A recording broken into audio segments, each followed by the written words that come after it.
Respuestas pulmonares. El reposo en cama y la posición supina causan cambios en los volúmenes pulmonares y la mecánica respiratoria. Cuando una persona permanece en decúbito dorsal, el diafragma se eleva y disminuye el tamaño del compartimento torácico. La expansión de los tórax y de los pulmones está limitada por la resistencia que opone la cama. La expansión pulmonar también se halla reducida por la disminución de la distensibilidad pulmonar. En esa posición, la respiración corriente normal se produce gracias a la función de los músculos abdominales. A diferencia de lo que ocurre con la respiración con la posición de pie, que tiene lugar gracias al movimiento de la caja torácica, hay una disminución del volumen corriente y de la capacidad residual funcional, y la ventilación es menos eficiente y menos efectiva. La disminución de la ventilación y el aumento de la perfusión ocasionan cambios regionales en la relación ventilación por perfusión en áreas de declive de los pulmones. Esto puede producir un cortocircuito arteriovenoso y una disminución de la oxigenación de la sangre arterial. La persona debe esforzarse más para respirar y, como consecuencia, realiza pocas respiraciones profundas. Los alvéolos tienden a colapsarse, se forman zonas de atelectasia y disminuyen las superficies de intercambio gaseoso. Estas modificaciones funcionales contribuyen a que se produzcan complicaciones respiratorias asociadas con el reposo en cama. Atelectasias, acumulación de secreciones, hipoxemia y embolia pulmonar. La atelectasia se caracteriza por zonas localizadas de colapso pulmonar. Se debe a una alteración de eliminación mucociliar de las vías aéreas que determinan la acumulación de las secreciones.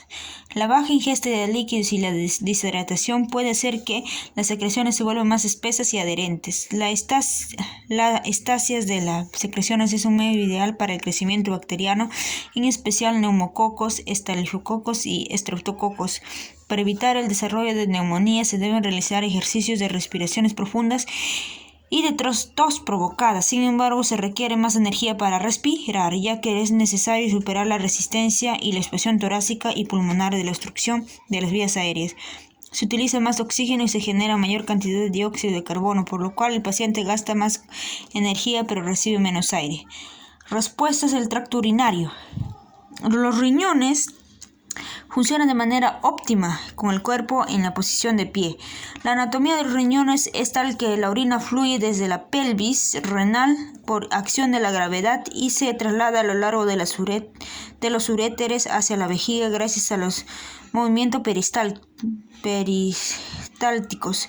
El reposo prolongado en cama afecta al sistema renal, alterando la composición de líquidos corporales y predispone al desarrollo de cálculos renales. En decúbito dorsal, la orina no drena a la pelvis renal. El reposo en cama puede predisponer también a la infección en el tracto urinario y a incontinencia urinaria por el cambio de posición, la dificultad del vaciamiento de la vejiga. Una de las principales complicaciones del reposo prolongado es el riesgo de cálculos renales. El reposo prolongado produce atrofias muscular, degradación de las proteínas, desmineralización ósea y aumento del riesgo de cálculos renales de calcio. El aumento de la concentración de sales de calcio como oxalato y fosfato de calcio en la orina por la desmineralización ósea y la estasis urinaria favorecen la cristalización de las sales de calcio que pueden formar cálculos. Por otro lado, la concentración urinaria de citrato, un fuerte inhibidor de la formación de cálculos de calcio, no aumenta durante el reposo en cama. La deshidratación acentúa aún más la concentración urinaria de elementos formadores de cálculos y el riesgo de aparición de cálculos renales. En el capítulo más adelante se comenta la patogenia y las manifestaciones de los cálculos renales. Pueden producirse también infecciones del tracto urinario. Me da gripe. E incontinencia. Las causas de la incontinencia es el vaciamiento inadecuado de la vejiga por el decúbito dorsal, que además contribuye al estancamiento de la orina y predispone a infecciones vesicales del tracto urinario en general. Respuestas musculoesqueléticas. Pero antes hay que ver acá. Área de estancamiento, decúbito dorsal, posición de pie. Mira, cuando estás echado así se pone el riñón. sea, está estancado, no se vacía la orina. Cuando estás parado, se vacía. Entonces acá hay predisposición para que se formen cálculos. Efecto de la posición sobre el flujo urinario en el riñón. Ya, seguimos. Respuestas musculoesqueléticas. Los músculos tienen solo la fuerza necesaria para realizar el trabajo requerido. La atrofia por falta de uso lleva a la pérdida de cerca de 1/8 parte de fuerza muscular por semana. Las personas sanas que deben guardar reposo prolongado en cama pierden peso. Esta pérdida de peso se produce cuando las pacientes consiguen una dieta, así como cuando se le permite la ingesta ad libitum. La reducción de peso se asocia a la pérdida de la masa muscular magra y de contenido graso. La inmovilidad causa también una disminución de la capacidad de generar fuerza y aumento de la fatiga, en especial por la disminución de la masa muscular y de la superficie transversal de la fibra muscular. Cuanto mayor sea el tamaño del músculo y más entrenado, más rápidamente sobrevendrá la pérdida de fuerza muscular y el desacondicionamiento. La fuerza de las fibras de contracción rápida tipo 2 declina a una velocidad acelerada en comparación con las fibras de concentración lenta tipo 1. Por ejemplo, en pacientes que deben permanecer en cama un tiempo prolongado, los músculos de las piernas pierden su fuerza y su masa con mayor rapidez que los músculos de los brazos. Además de la pérdida de fuerza, cuando el músculo está inmovilizado, cambia de forma y de aspecto y se acorta. Disminuye también la capacidad oxidativa de las mitocondrias en los músculos. Estos cambios afectan a las fibras en forma individual y a la masa muscular en general. La atrofia muscular se refleja por un aumento de excreción de nitrógeno urinario y la disminución del peso muscular. Los músculos se fatigan con facilidad como consecuencia de la disminución de la capacidad oxidativa de la mitocondria. Además de los cambios en los músculos, el reposo en cama ocasiona asimismo modificaciones en el tejido conectivo. El tejido conectivo periarticular, los ligamentos, los tendones y el cartílago articular requieren movimiento para mantenerse sano. Los cambios en la estructura y la función del tejido conectivo se comienzan a advertir de 4 a 6 días después de la inmovilidad y continúan incluso una vez más que se ha vuelto a la actividad normal. Se cree que los cambios de la estructura de las fibras de colágeno contribuyen a los cambios en el tejido conectivo que se asocian con la inmovilidad. La atrofia muscular contribuye no solo a la emaciación y el debilitamiento del tejido muscular, sino que participa también en el desarrollo de contracturas. La contractura es un acortamiento anormal del tejido muscular que hace que el músculo sea más resistente al estiramiento. El músculo se debilita y se acorta con la falta de uso. Las contracturas se producen cuando no tienen la fuerza necesaria para mantener su integridad, su función correcta y su rango de movimiento completo. Es eso. Las contracturas tienen lugar especialmente sobre las articulaciones cuando hay un desequilibrio en la fuerza de grupos musculares antagonistas. Si se deja progresar, la contractura se extenderá al grupo muscular, a los tendones, a los ligamentos y a la cápsula articular. Se produce una limitación en el uso y en el rango de movimiento de la articulación. La alineación correcta del cuerpo disminuye el riesgo de contracturas. Otra consecuencia de la inmovilidad prolongada y de reposo en cama es la pérdida de masa ósea y desarrollo de osteoporosis. El hueso es un tejido dinámico que experimenta el depósito continuo y el reemplazo de minerales en respuesta a la estimulación de peso soportado y de la fuerza muscular. De acuerdo con la ley de Wolff, la densidad del hueso es directamente proporcional a la fuerza que ejerce sobre este. Si no se afecta fuerza sobre el hueso, como ocurre en el reposo en cama y en la inmovilidad, hay más reabsorción ósea que formación de hueso, o sea, más desintegración ósea, y el resultado es la pérdida de tejido óseo. La salida de calcio de los huesos comienza casi inmediatamente con el reposo en cama y la inmovilidad. El mantenimiento de la función normal de los huesos depende de dos tipos de células, osteoblasto y osteoclasto. Los osteoblastos intervienen en la construcción de la matriz ósea y los osteoclastos la reabsorben. A través de estas dos fuerzas opuestas, la matriz ósea está en constante recambio y se genera tejido óseo nuevo. Los osteoblastos dependen del estrés del movimiento y de la sustentación del peso para realizar su función. Durante la inmovilización y el reposo en cama, el proceso de formación de huesos nuevos se interrumpe, pero los osteoclastos continúan con su actividad. Esto lleva a cambios estructurales en el hueso. Hay también un aumento de la excreción ósea de calcio y fósforo. A pesar de la pérdida ósea de calcio, su concentración sérica se mantiene normal porque el exceso de calcio se excreta en la orina y los heces. En las personas con osteoporosis por desuso o causa de la inmovilidad o del reposo en cama prolongado, los huesos se vuelven blandos y esponjosos. Pueden comprimirse con facilidad y deformarse. Dada la falta de firmeza estructural, son propensos a las fracturas. Las personas con osteoporosis sienten más dolor cuando comienzan a realizar actividades que soportan peso.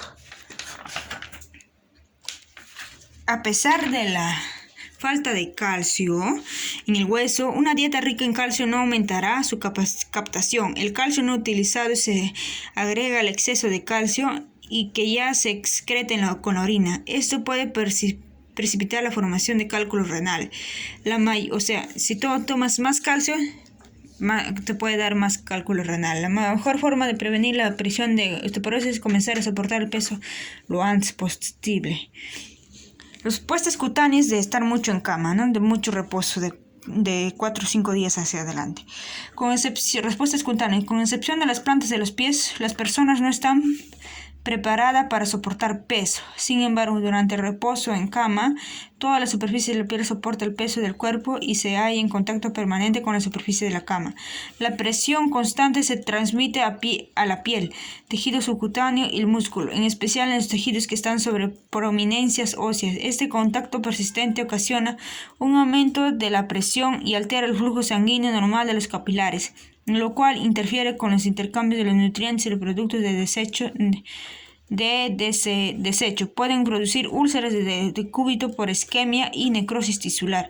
Otro factor que contribuye al desarrollo de úlceras de presión es la humedad de la piel, que está en contacto constante con las sábanas, y las fuerzas de fricción y el roce que tienen lugar cuando la persona cambia de posición.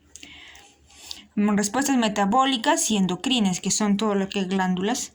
Cuando una persona debe guardar reposo en cama, el metabolismo basal disminuye en respuesta a la reducción de los requerimientos energéticos del cuerpo. Los procesos anabólicos son más lentos y los procesos catabólicos se aceleran. Las proteínas se degradan y ello da lugar a una deficiencia proteica y al balance negativo de nitrógeno. Esto ocasiona náuseas y anorexia, lo cual contribuye a su vez al estado catabólico. Se ha observado una intolerancia a los carbohidratos a partir del tercer día de inmovilidad. La recaptación periférica de glucosa también disminuye en un 50%. Al cabo de 14 días, el periodo de inmovilidad se correlaciona en forma proporcional con el grado de intolerancia a los carbohidratos. La intolerancia a la glucosa, que suele acompañar al reposo en cama, puede atenuarse implementando un régimen de ejercicios isotónicos en los grandes grupos musculares. En las personas que guardan reposo en cama se observa una respuesta alterada a la acción de la insulina. Se necesita mayor cantidad de insulina para mantener el nivel de glucosa. Después de 10 días de reposo hay un aumento del 100% en la concentración basal de insulina para mantener el control normal de la glucosa. Existe también una resistencia inducida a la insulina que permite explicar el balance negativo de nitrógeno que se observa en el reposo prolongado en cama. El motivo de esta intolerancia no es la falta de insulina, sino un aumento de la resistencia a la acción de la insulina, que origina luego hiperglucemia e hiperinsulinemia. La insulina también tiene un papel en la regulación del metabolismo de las proteínas que inhibe su degradación. Las posibles razones de esta falta de respuesta a la glucosa, a la hiperuricilemia, puede ser el cambio de la acción de la insulina por la liberación de una sustancia que actúa como inhibidora de esta. Se cree que actúa en los sitios de unión de membrana celular. En cambio, en algún aspecto del sistema de transporte de glucosa de la membrana celular o la inhibición de la función de un segundo factor que con actividad insulínica, según las investigaciones, el ejercicio físico activa uno o más factores. Estos factores responden al grado del gasto energético y son necesarios para el funcionamiento normal de la insulina y posiblemente también de la glucosa. En ausencia de actividad, la acción de estos factores puede ser suprimida. La falta de respuesta de la glucosa a la hiperinsulinemia se explicaría por una combinación de las causas mencionadas. Otro cambio hormonal importante durante el periodo de reposo prolongado en cama e inmovilidad es el aumento del nivel de hormona paratiroidea en el suero. Este aumento se relaciona con la hipercalcemia secundaria a la inmovilización. También se comprueba con la elevación de niveles de triodotironina T3. Con el reposo prolongado en cama se manifiestan cambios en la liberación circadiana de distintas hormonas. Normalmente la insulina y la hormona presentan una concentración de crecimiento 2 veces por día. En personas que permanecen en reposo durante 3 días se halló un solo pico diario de estas hormonas. Otros cambios anormales son un pico de adrenalina por la tarde en lugar del pico normal por la mañana y un pico de aldosterona por la mañana en lugar del pico del mediodía que se observa en personas con actividad normal. El sistema inmune está sujeto asimismo a cambios fisiológicos asociados con el reposo en cama y la inmovilidad. Las investigaciones demuestran que después de 4 semanas de reposo en cama hay un aumento de producción de interleucina 1 que podría estar relacionada con la pérdida de mineral ósea que se observa en estos casos. También hay una disminución de las secreciones de interleucina 2, lo cual podría desempeñar un papel en la aparición de infecciones frecuentes que se producen durante el reposo prolongado. Respuestas gastrointestinales. Las respuestas gastrointestinales al reposo en cama son variadas. La pérdida de apetito, la disminución de la velocidad de la absorción y la falta de gusto por la comida se combinan para contribuir a la hipoproteinemia nutricional tradicional. En decúbito dorsal, el pasaje de alimentos a través del tracto gastrointestinal se torna más lento y la velocidad de las ondas peristálticas disminuye en un 60%. La pérdida de volumen plasmático y la deshidratación exacerban los problemas gastrointestinales. De este modo, el estreñimiento y la impactación fecal son frecuentes. Con la inactividad, el movimiento de las heces a lo largo del colon es más lento.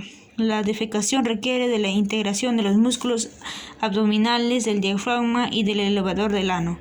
En la persona inmovilizada, la atrofia muscular y la pérdida del tono muscular interfieren con la evacuación normal. La falta de intimidad y la posición en la cama también pueden dificultarla. Respuesta sensitiva. La inmovilidad reduce la calidad y la cantidad de información.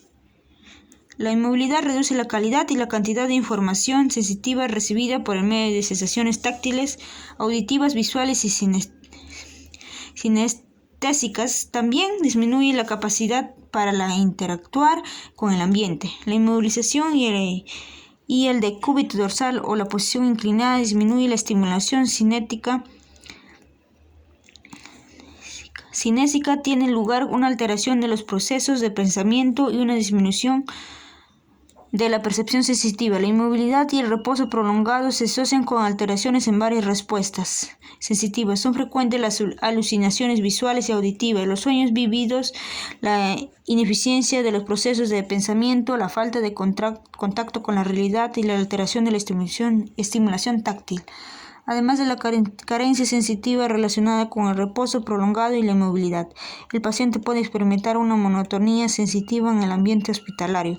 Los sonidos repetidos y sin sentido de los monitores cardíacos, los respiradores y el personal médico en un ambiente desprovisto de luz y del ciclo normal del día y de la noche contribuyen también a la alteración de la percepción sensitiva.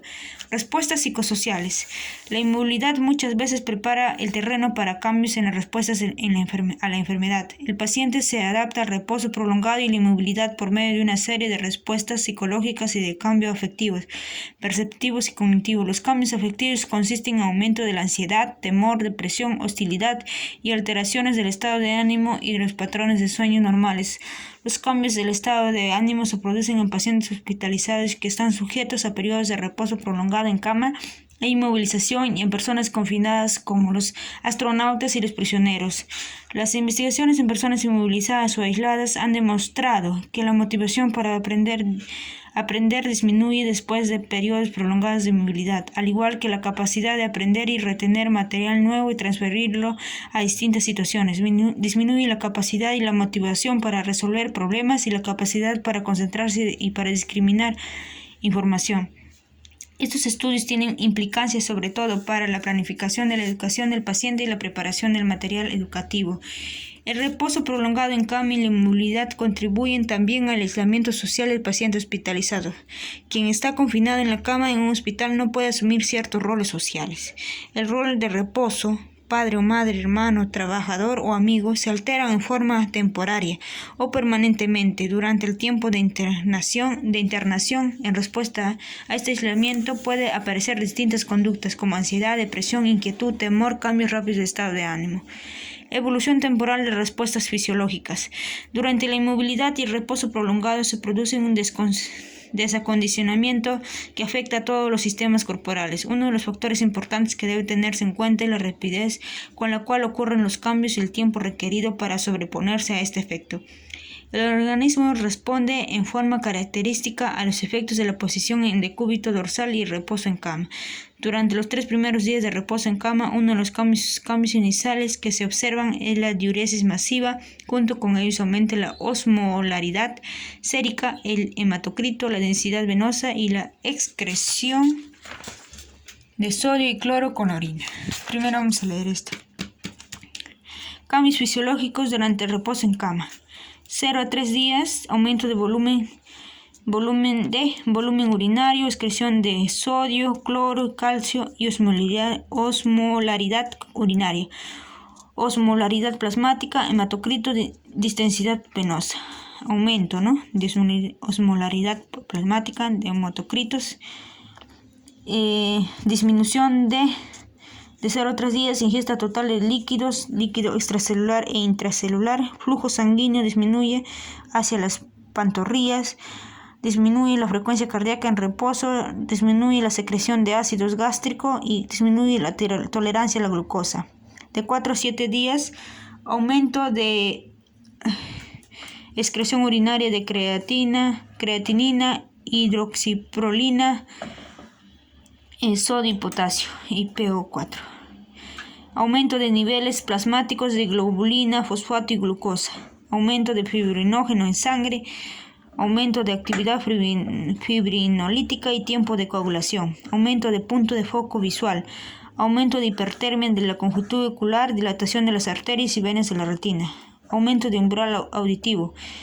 De 4 a 7 días, disminución de puntos cercanos de agudeza visual, disminución de tolerancia ortostática, disminución de balance de nitrógeno. De 8 a 14 días, aumento de pirofosfato urinario, sensibilidad a la transpiración, hipertermia en el ejercicio, frecuencia cardíaca máxima en el ejercicio aumenta. Disminución de 8 a 14 días en cama, disminución de masa de glóbulos rojos, disminución de fagocitos leucocitaria, disminución de conductancia de calor en los tejidos, disminución de masa corporal magra. Reposo en cama más de 15 días, aumento de hipercalciuria máxima, aumento de sensibilidad al umbral térmico, aumento del umbral auditivo, que es un secundario, y disminución de más de 15 días, disminución ósea.